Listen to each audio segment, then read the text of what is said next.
Squarewave Oscillator. Okay, Squarewave Oscillator still use the charging and discharging characteristic of capacitor over here, and the capacitor and R1 over here at the negative feedback is a differentiator, and this value, the voltage across the capacitor of VC, is being compared with the voltage over here, which is the feedback coming from the positive feedback. Okay, so VC and VF will be compared, and the output over here will be determined either VC is greater or VF is greater, and the output over there will be a square wave. Okay, so what you'll get here, your VC is being charged through this path. Okay, and this is during the positive output over here, but once the VC is greater than VF, okay, your output will be negative. VC is at the negative terminal, so when VC greater than VF over here, your output will go negative. When the output is negative, this is more negative as compared to this terminal, so C will be discharging its value through R1 right here. Okay, and once the VC is less than VF, since VF is at positive terminal, your output goes positive again. So this is what you'll get at the output, a square wave. This is the voltage across the capacitor. Okay, the positive output is also called plus Vmax or plus VO saturation, which is your VCC actually, and the negative Vmax or negative VO saturation is negative VCC. Okay, we're going to find the value of T1, the time taken for the C being charged. Okay, and also another time, which is T2, which is the output when it is low, and the time for C is being discharged. Okay,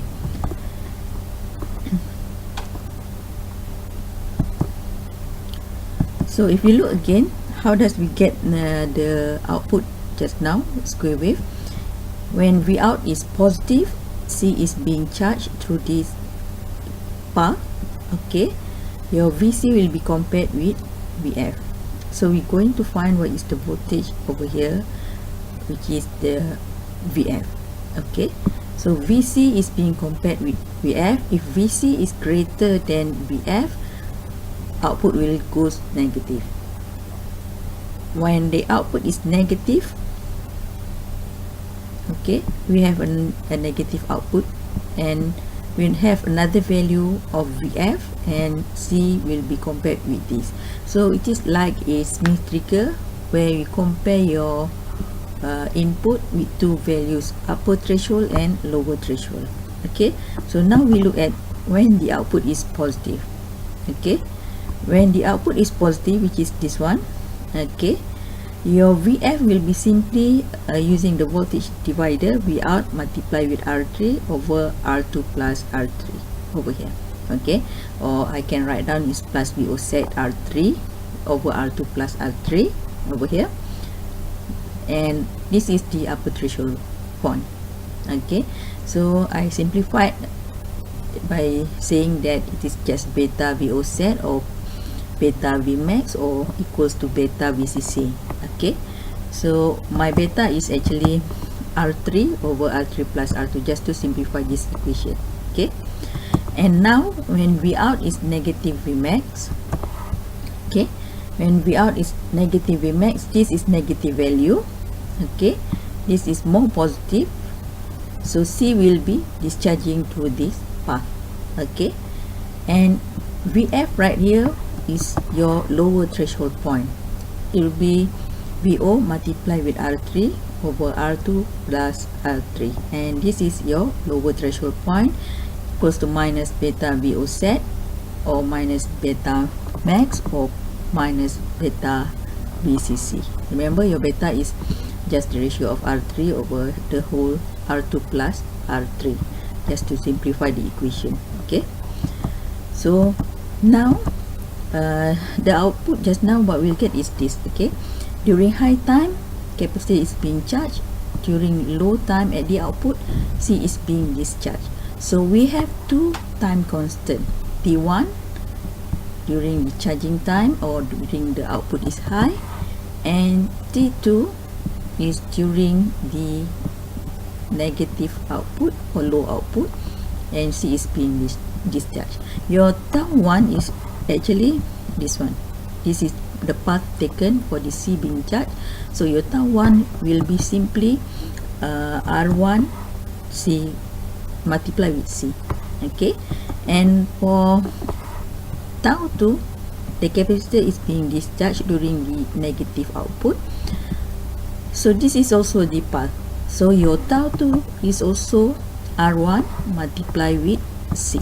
Okay, so T1, T2 constant, timing constant, charging, and T2 is time constant for discharging.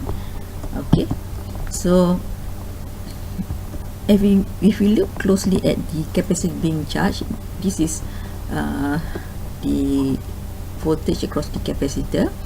At time T1, we have this is during the transition. Okay, when we comparing VC and VF, this is the transition, either VC greater or VC less than this node. Okay, so we call it beta max, the upper threshold point just now. Okay, but if we let the capacitor being charged over the time, meaning that when it reach the steady state, the value must equal to Vmax, the maximum voltage of the output just now. Okay, the initial voltage is the lower threshold minus beta max just now. Okay, so this is the time for capacitor being charged up to T1. Okay, it will goes from minus beta max to positive beta max. Okay, why? So because this is when VC is greater than the VF. This is actually your VF. Okay, your output will go negative over here. Okay, so that's why it will be from minus beta max until the positive beta max. Now we are using the equation for the capacitor being charged, okay, and discharged, the same equation. Okay, so at VC at T1, the value right here will be plus beta max. VC infinity is when the capacitor is being charged over 5 time constant, it will reach the maximum value Vmax. VC0 is the initial value, which is minus beta Vmax minus VC infinity is the value plus Vmax e to the minus t over tau. Tau is the time constant just now. For the charging will be R1C. Okay, so put it everything into the equation. Just now VC at time t, VC infinity Vmax, VC at 0 is beta minus beta Vmax, VC at infinity is plus Vmax e to the minus, we are going to find the T1 over tau 1 R1C. Okay, so from this equation you have beta max, Vmax, so bring this over to this side and simplify this part, you'll get this. Okay, so beta max, this